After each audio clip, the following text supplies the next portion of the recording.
Olá pessoal, sejam bem-vindos à Escola Aberta. Nessa aula iremos resolver mais um exercício de circuito elétrico. O exercício diz: tem-se uma ponte de Wheatstone, calcular o circuito dado. Nesse exercício não foi especificado o método que nós devemos usar, o método de análise de circuito, então isso fica ao critério do estudante.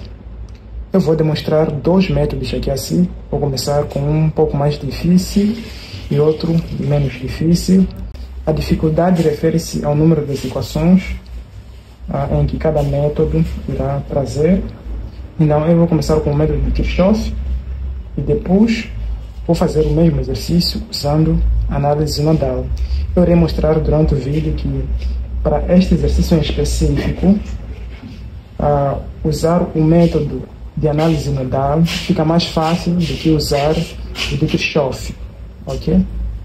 Vamos a isso.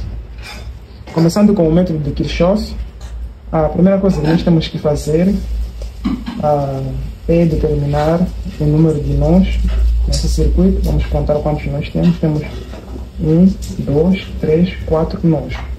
Vamos escrever aqui N, número de nós, pode ser igual a 4. Depois, número de ramos. 1, 2, 3, 4, 5, 6 ramos.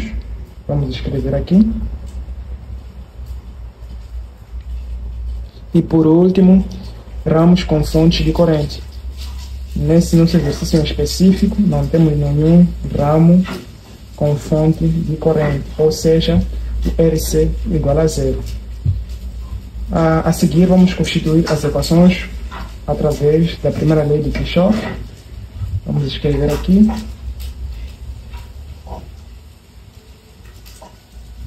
Primeira lei de Kirchhoff. Ok? Olhando para o circuito, vamos marcar de forma arbitrária o sentido das correntes, de forma aleatória. Para o ramo 1, eu vou marcar esse sentido, vou escrever aqui, e 1.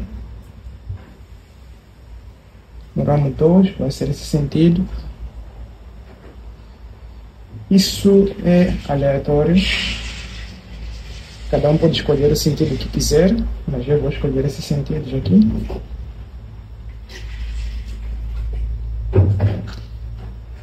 Na resistência 3, eu vou escolher esse sentido, colocar aqui a minha I3, e por último, a minha I5, que é a resistência ou a corrente que passa por RG.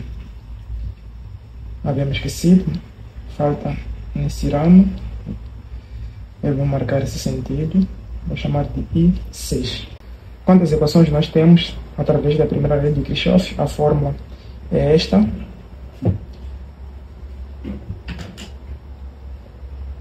O número de equações pela primeira lei de Kirchhoff é igual a N menos 1. O valor de N é 4, menos 1, que dá 3 equações.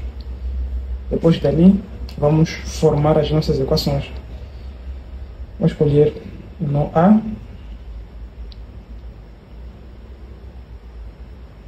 No nó A, temos uma corrente que está a entrar e duas que estão a sair, certo? Então vamos escrever a soma das correntes que estão a sair, não é?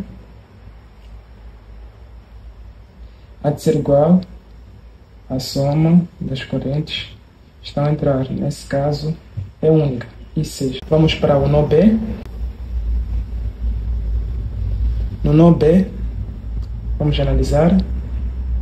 A I1 está a entrar, a I5 está a sair, a I3 está a sair. Então, a soma das correntes que estão a sair, I5 mais I3 há de ser igual a corrente que está a entrar, I1. Vamos analisar o nó C. No nó C, todas as correntes estão a entrar, certo? Então vamos somar todas as correntes. E 2 mais e 4 mais e 5. Isso igual a 0. Depois daqui, vamos usar a segunda lei de Kirchhoff para constituir as equações.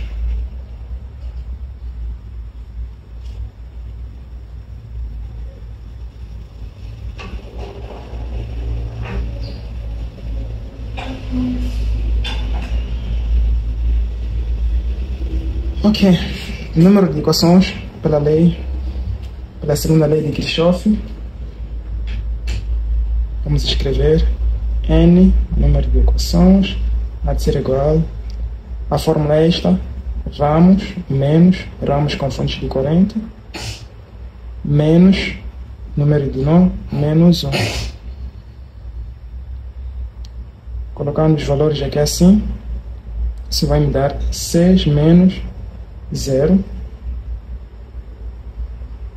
4 menos 1. Aqui dá 6, aqui dá 3. 6 menos 3 são 3 equações. Ok.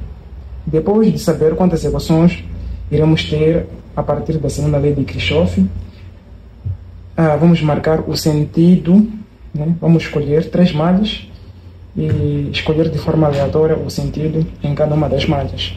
Vou escolher essa malha.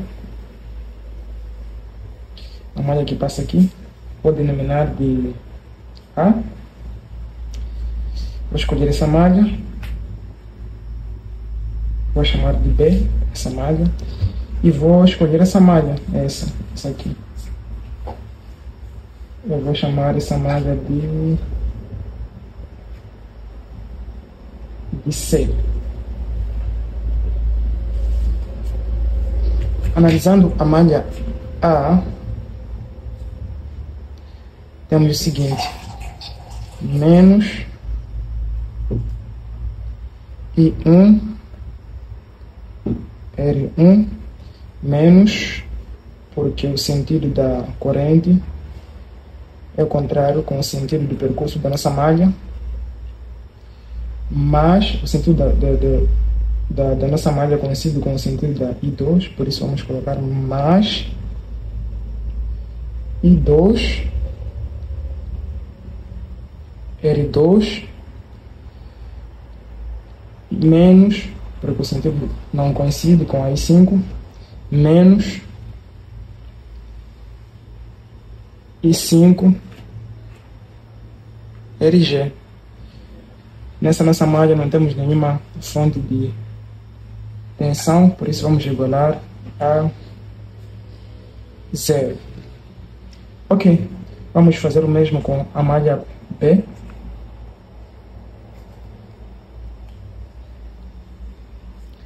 Na malha B temos menos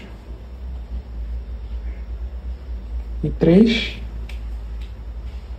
R3, menos porque o sentido da nossa malha não coincide com o sentido da corrente I3, por isso colocamos menos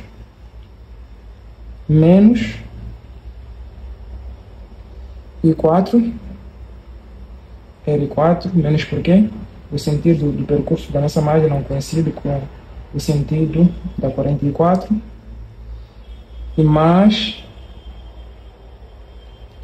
I5 RG, mais porque o sentido da malha coincide com o sentido da nossa I5. Isso igual a 0, porque nessa malha não temos nenhuma força eletromotriz ou tensão, por isso igualamos a 0. Depois faremos o mesmo com a malha C.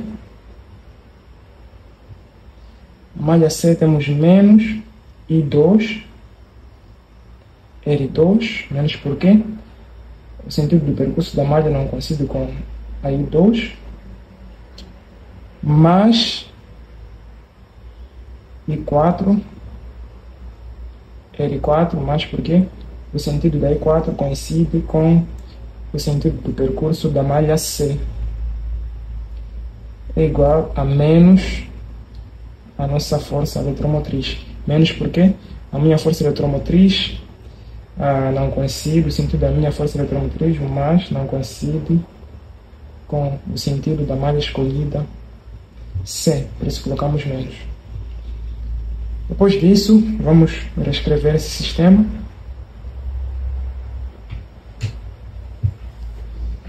Vejam o seguinte, o método de Kirchhoff ele é fácil para constituir as equações, mas tem um inconveniente. O inconveniente é que o número das equações tende a ser elevado relativamente aos outros métodos. Quem tem máquina acaba tendo vantagem em usar Kirchhoff, mas quem não tem máquina que resolve o sistema de várias equações, é preferível usar outros tipos de métodos. Mas ok, vamos voltar na nossa resolução. Vamos organizar o sistema. Temos I1 mais I2 menos, eu vou passar a I6 para o primeiro membro, por isso fica menos igual a zero. Depois vou passar a I1 para o primeiro membro também, menos I1 mais I3 mais I5, isso igual a zero. I2 mais I4 mais I5 igual a zero. E depois temos o valor da nossa resistência R1 é 20, vamos colocar aqui, menos 20 e 1. O valor da nossa resistência 2 é 30, vamos colocar mais 30 e 2 menos o valor da nossa resistência RG é 10. Logo, ficamos com 10 e 5, isso igual a zero. Aqui faremos o mesmo, temos menos 70 e 3, o valor da R3 é 70, menos 50 e 4, o valor da R4 é 50, mais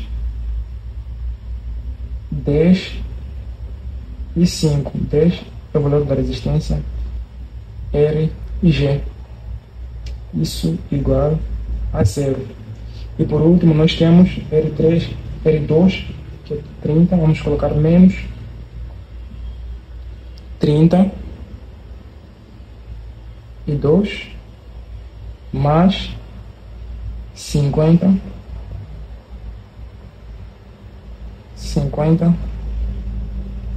e 4 igual a menos 10. Menos 10 é o valor da nossa força eletromotriz. Ok, como eu havia dito, esse método é viável para quem tem máquina com capacidade de resolver sistema de equações. Por exemplo, aqui, como conseguem ver, são 6 equações com 6 incógnitas. Isso é impossível de resolver manualmente com pouco tempo.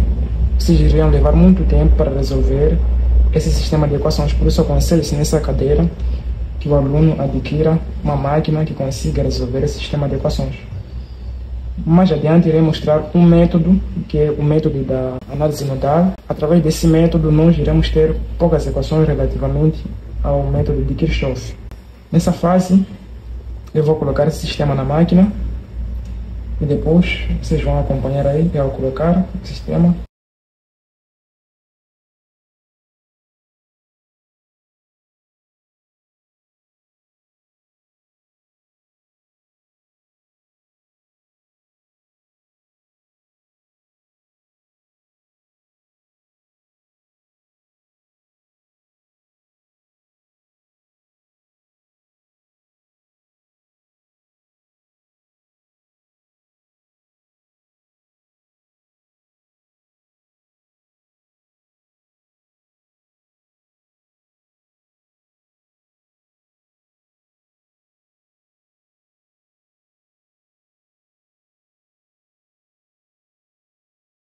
Ok, depois de nós colocarmos o sistema na máquina, os resultados são esses.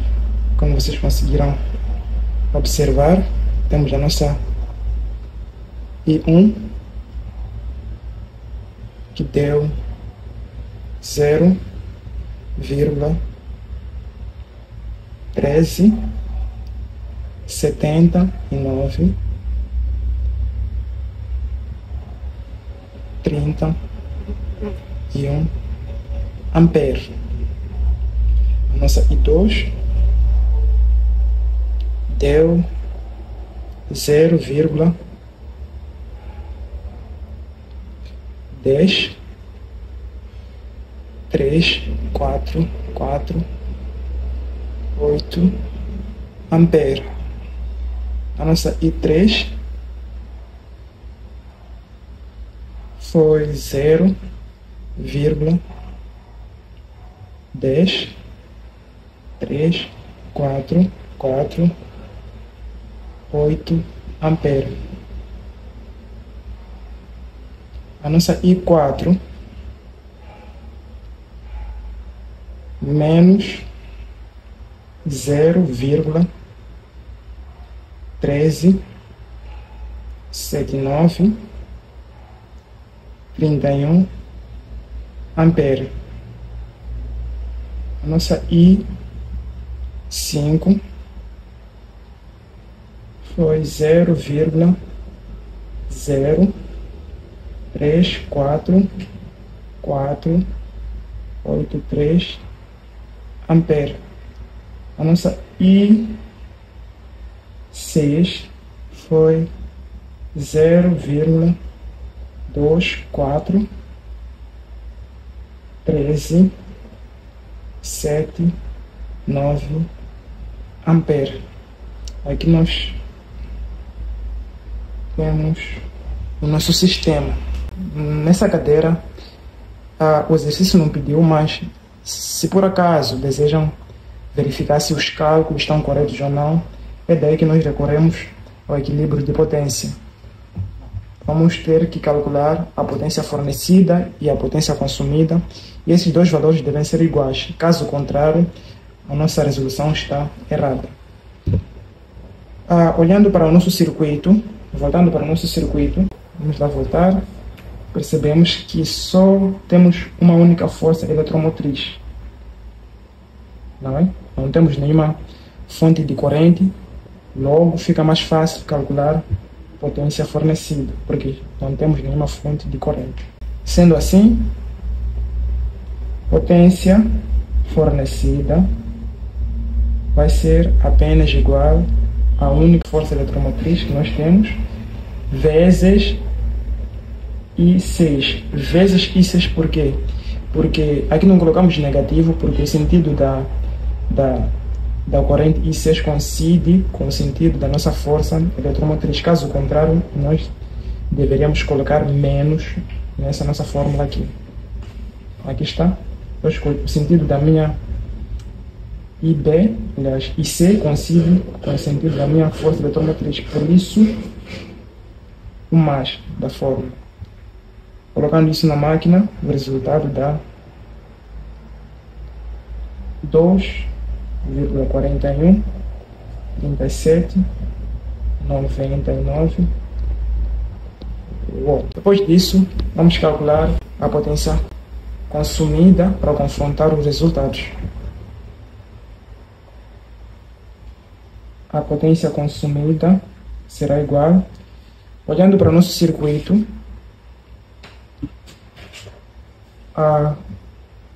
os elementos consumidores são apenas as nossas resistências R1, R2, R3, R4 e RG.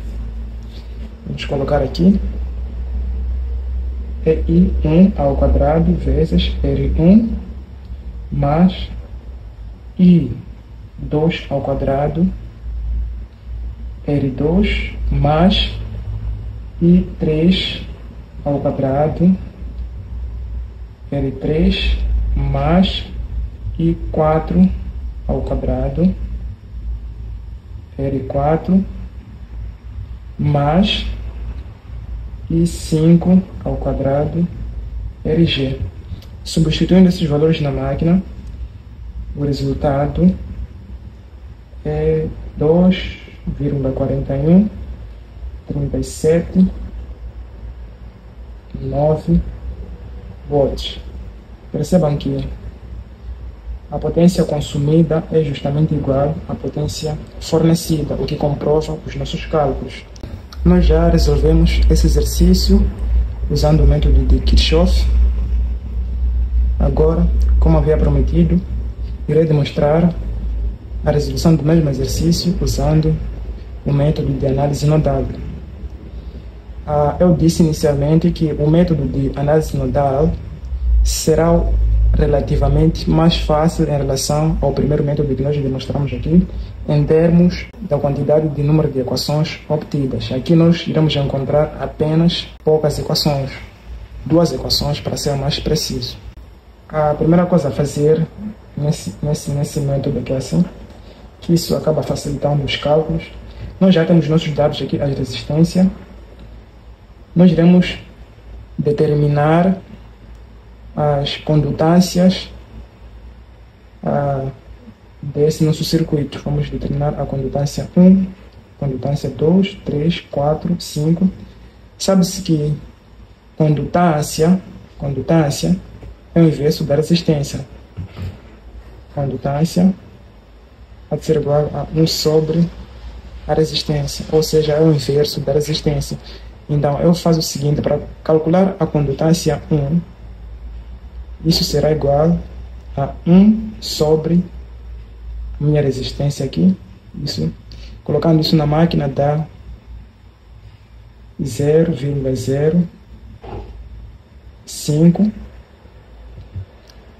Siemens. Eu não vou colocar a unidade aqui, mas a unidade é Siemens. Essa aqui é a condutância 1 e a condutância 2. 1 sobre 30 é igual a 0,03333. Eu vou colocar a condutância 3. Esses cálculos aqui facilitam a nossa resolução. Cada um pode fazer da forma como entender, pode fazer por último ou no início, mas eu prefiro fazer no início. A condutância 3 é 1 sobre a resistência 3. Colocando isso na máquina, teremos 0,014 28 6. A condutância 4 é 1 sobre resistência 4, que dá 0,02 Siemens. E a condutância da RG é 1 sobre RG. Eu vou denominar condutância RG, dá 0,1. Depois disso, quantos nós temos aqui? São 4 nós, 1, 2, 3, 4 nós. Vamos escrever aqui. São 4 nós. E depois, essa aqui é a nossa força eletromotriz. E depois, quantos ramos contém fonte de tensão ideal? Fonte de tensão ideal é aquela fonte que não tem resistência interna. Nós temos apenas um ramo cujo fonte de tensão é ideal, que é justamente essa aqui. Aqui não temos nenhuma resistência interna nesse ramo. Eu vou denominar de R o número de ramos que contém fonte de tensão ideal. Temos um ramo que contém fonte de tensão ideal, vamos colocar aqui. Depois disso, vamos calcular quantas equações. O número de equações pelo método de análise nodal, o número de equações será igual ao número de nó menos 1 menos a quantidade de ramos com fonte de tensão ideal. Substituindo os valores aqui, o número de equações será igual a 4 menos 1 menos R igual a 1. Isso dá 2 equações, como havia dito. Então, nesse exercício em específico, usar análise nodal acaba sendo mais viável. Vejam que nós teremos apenas 2 equações, ao passo que no método de Kirchhoff nós tivemos 6 equações. com duas equações. Quem não tem máquina científica já pode resolver o exercício. A seguir, o método diz que nós temos que escolher um nó para alterar o próprio nó. Como nós temos uma fonte de tensão ideal, eu poderia ter escolhido, por exemplo, qualquer um desses nós, mas quando temos um ramo com fonte de tensão ideal, é obrigatório que nós escolhamos um desses nós desse ramo, não podemos escolher os outros nós, porque isso é uma fonte de tensão ideal. Então eu vou alterar esse nó D, altero o nó D. Alterar significa o que? Significa que o potencial D será igual a 0 volts. Isso significa alterar o nó D. Ok, depois de alterar o nó D, vejam o seguinte. A minha força eletromotriz será igual a tensão no ponto A menos a tensão no ponto B. Ou seja, a minha força eletromotriz será igual à diferença de potencial nesses dois pontos aqui. A minha força eletromotriz será igual à diferença de potencial nesses dois pontos. Mas nós já conhecemos o valor, o potencial no ponto D, que é 0. Então vamos zerar aqui. Potencial D. Daí concluímos que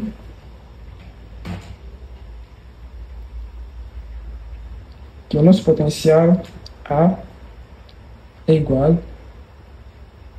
à nossa força eletromotriz, que por sua vez é igual a 10 volts. Ou seja, de antemão, por causa da fonte de tensão ideal, eu já conheço o potencial de dois nós. Primeiro é o potencial tera que nós já teremos. Segundo é o potencial associado a essa minha fonte de tensão, potencial A, que é igual a 10. Apenas faltam dois potenciais incógnitos que nós precisamos encontrar, que são o potencial no ponto C e o potencial no ponto B. O que o algoritmo diz? Vamos escolher um nó. Eu vou escolher o nó B. Escolhendo o nó B, fica o potencial no nó B vezes, escolho o potencial no nó B e multiplico pela soma das suas condutâncias próprias. Quais são as condutâncias próprias associadas ao potencial B? Essa condutância 1, a condutância 3 e a condutância RG. Vamos colocar aqui a condutância 1 mais a condutância RG mais a condutância 3. Depois o algoritmo diz menos as condutâncias mútuas associado ao nó B. Quais são as condutâncias mútuas? No nó B temos essa condutância que é mútua, essa condutância que é mútua, essa condutância aqui é mútua. Ou seja, temos que colocar menos o potencial no A vezes a condutância mútua, menos o potencial no C vezes a condutância mútua, e assim sucessivamente. Só que vejam o seguinte, vamos colocar isso, vamos começar o potencial A. Fica o potencial A vezes a condutância mútua, não é? Entre esses dois, que é G1. Vamos colocar G1. E depois temos mais outra condutância mútua, que é o nó vizinho nesse caso. Em outras palavras, nós podemos dizer, temos que visitar os nós vizinhos a este daqui, os nós que estão ligados ao nó B. Por exemplo, esse nó A está ligado ao nó B através desse ramo, não é? Esse nó C está ligado ao nó B através desse ramo. Então são essas condutâncias mútuas que aqui estou a me referir. O nó D está ligado ao nó B através desse ramo. Menos, vamos colocar aqui, a condutância mútua desse ramo fica potencial C vezes a condutância mútua, né? Que é G, R, G. Nós poderíamos colocar essa condutância mútua aqui, por exemplo, iremos colocar menos, porque é mútuo também, é vizinho deste aqui. Menos potencial D vezes a sua condutância mútua seria G3. Porém, sabe-se que o potencial D é igual a zero, então isso aqui iria zerar, por isso eu de preferência não coloco esse valor, porque no final das contas isso aqui vai dar zero, né? Depois igual a zero. Igual a zero, por quê? Porque nesse nó não temos nenhuma fonte ou de corrente ou de tensão que concorre para esse nó. Fica zero. Então nós já analisamos o nó B. Agora é a vez de analisar o nó C. Então vamos escrever aqui. Potencial C, as suas condutâncias próprias passam.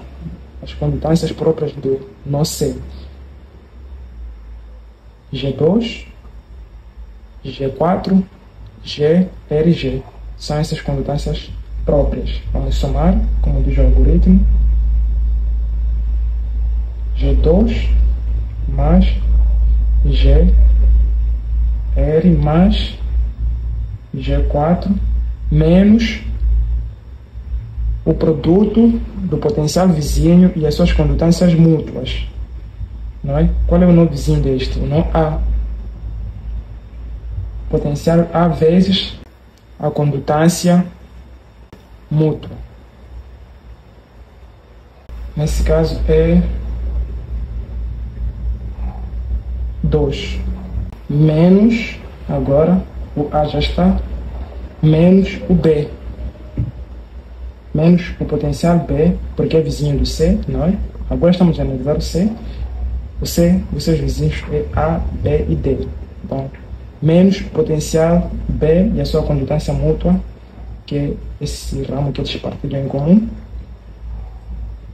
Não é? Qual é a condutância mútua entre eles? É esse aqui, o ramo que eles partilham em comum, né? É condutância RG. Como eu havia dito, eu não vou incluir isso aqui porque isso vai zerar, não é? Esse potencial aqui vai zerar, logo igual a zero. Temos o potencial B, para escrever o que está aqui. G1, GRG mais G3 menos o potencial C vezes a condutância RG igual, isso aqui dá zero, igual a... Agora vejam o seguinte, eu vou passar isso aqui para o primeiro membro, por quê? Porque eu já tenho o valor dessa condutância e também já tenho o valor desse potencial que nós calculamos aqui em cima. Por isso, vou passar isso aqui uma constante, vou passar para o segundo membro. Igual potencial A da condutância 1. E depois, eu só vou organizar isso, vou colocar aqui. É questão de organização do sistema, né? Para ser fácil de colocar na máquina. Fica potencial B, a condutância RG. Vejam que eu estou a organizar isso aqui. Isso aqui estava no último, coloquei aqui no início. Só isso. Mas, essa minha expressão aqui, potencial C vezes a soma das suas condutâncias próprias. 2 mais a condutância RG mais a condutância 4 igual, como havia dito, o potencial A já temos o valor e a condutância 2 já calculamos, logo esse produto aqui é uma constante, por isso passo para o segundo membro. Igual ao potencial A da condutância 2. certo? Depois de substituir, agora vamos substituir esses valores na máquina, esses valores que nós calculamos aqui. Isso vai me dar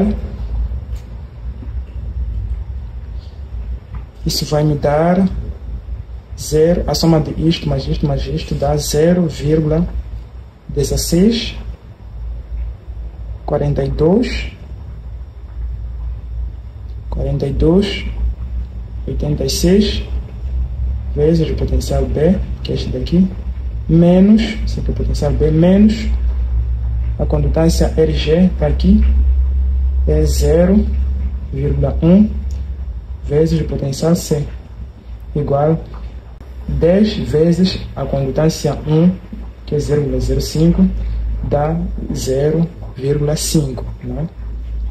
Depois, aqui a condutância RG é menos 0,1, vamos colocar aqui menos 0,1, condutância B, não é?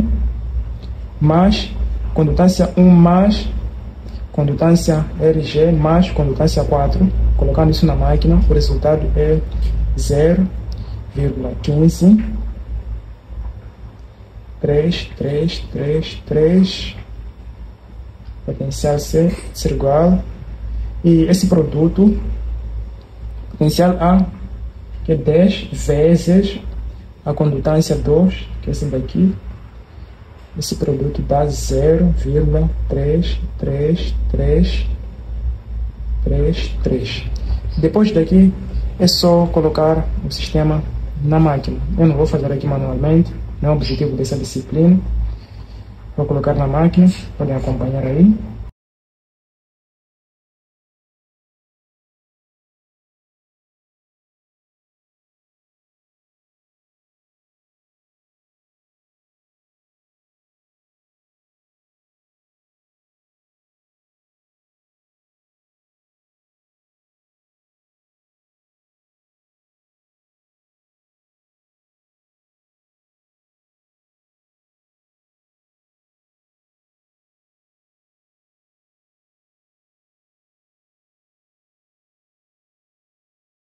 Ok, depois de colocar o sistema na máquina, vocês já acompanharam.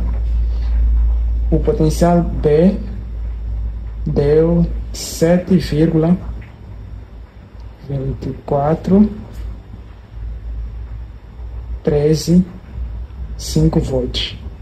O potencial C deu 6,8965,3 volts. A seguir, o algoritmo diz que nós temos que marcar de forma aleatória o sentido das correntes. Como já conhecemos todos os potenciais do nosso circuito, já podemos determinar as correntes em cada um dos ramos. Para tal, temos que marcar de forma aleatória, arbitrária, o sentido das correntes em cada um dos ramos. Eu vou marcar aqui o sentido das correntes, isso aqui depende de cada um. Aqui temos a minha I1, aqui temos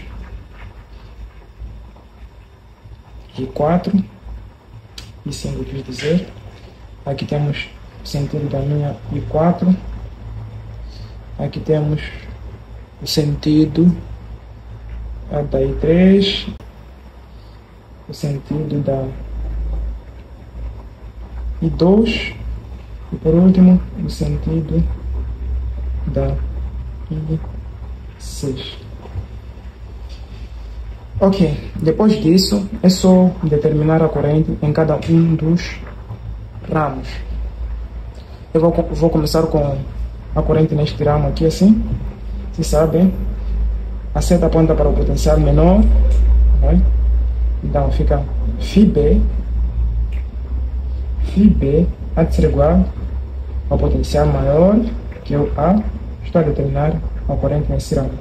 O potencial A menos R1 vezes I1. Isso implica que I1 há de ser igual, isolando o I, isso já são questões matemáticas, o FA menos FB sobre R1, certo? I1 há de ser igual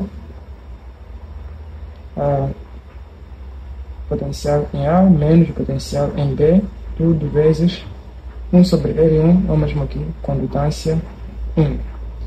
Colocando isso na máquina, o resultado é 0,137933 ampere. Já determinamos a corrente que passa nesse ramo. A seguir, vamos determinar a corrente no ramo 2. A seta aponta para o potencial menor. Essa seta aqui, para onde ela aponta, significa que é o potencial menor. Então, começamos com o potencial menor, que é o potencial C, há de ser igual ao potencial maior, aqui, potencial A, menos I2 vezes R2. Isso implica que, isolando o I2, teremos I2 há de ser igual ao potencial A menos o potencial C sobre R2. Temos que I2 será igual ao potencial em A menos o potencial em C. 1 sobre R2 é o mesmo que escrever condutância 2. Isso aqui é vezes, não é? Colocando essa expressão na máquina, esse produto aqui dá 0,10348 ampere. Já determinamos a corrente em 2. E depois iremos determinar a corrente na resistência 3. A seta está a apontar no potencial D, significa que aqui o potencial menor. Começamos com o potencial menor. Φ D, ou seja, o potencial D, há de ser igual Φ D, há de ser igual a Φ B, que é o potencial maior, menos R3 vezes a corrente no ramo 3. Isolando o I3, teremos I3 será igual ao potencial B menos o potencial D, certo? Sobre R3.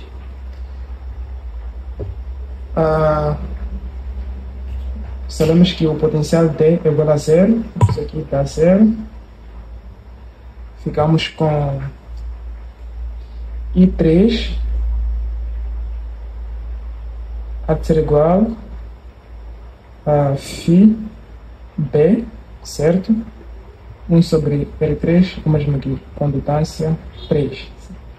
Colocando isso na máquina, dá 0,1034,5 ampere. Falta determinar a corrente 4. Vamos fazer o seguinte. Potencial C há de ser igual a potencial D menos R4 vezes I4. Eu vou escrever isso aqui.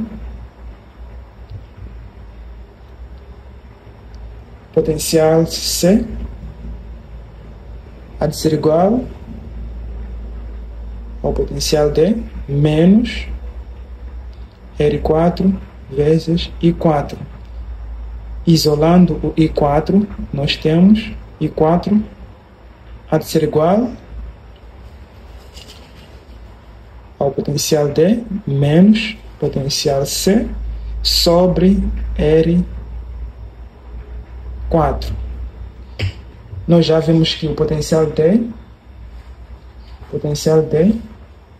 é igual a 0, logo nós podemos zerar aqui, potencial D. Logo ficamos com I4 há de ser igual a menos o potencial C, 1 sobre R4, o mesmo que escrever condutância 4. E jogando isso na máquina, temos que I4 há de ser igual a menos 0,137931 ampere. Já temos o valor da nossa I4. Falta-nos determinar a I5, certo? O sentido da corrente aponta para o potencial menor. Então, já sabemos que nosso potencial menor é este. Sendo assim, fica potencial C há de ser igual ao potencial B. Aqui está o potencial B. Menos I5. A resistência nesse ramo qual é? A resistência nesse ramo é RG. Vezes RG. Isolando a nossa corrente I5,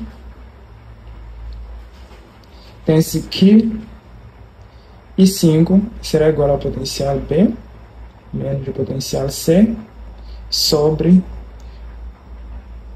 RG. I5 há de ser igual ao potencial B menos o potencial C vezes 1 sobre RG é o mesmo que condutância RG, certo? Colocando isso na máquina, o resultado dá 0,0344482 ampere. E depois falta-nos determinar a corrente I6.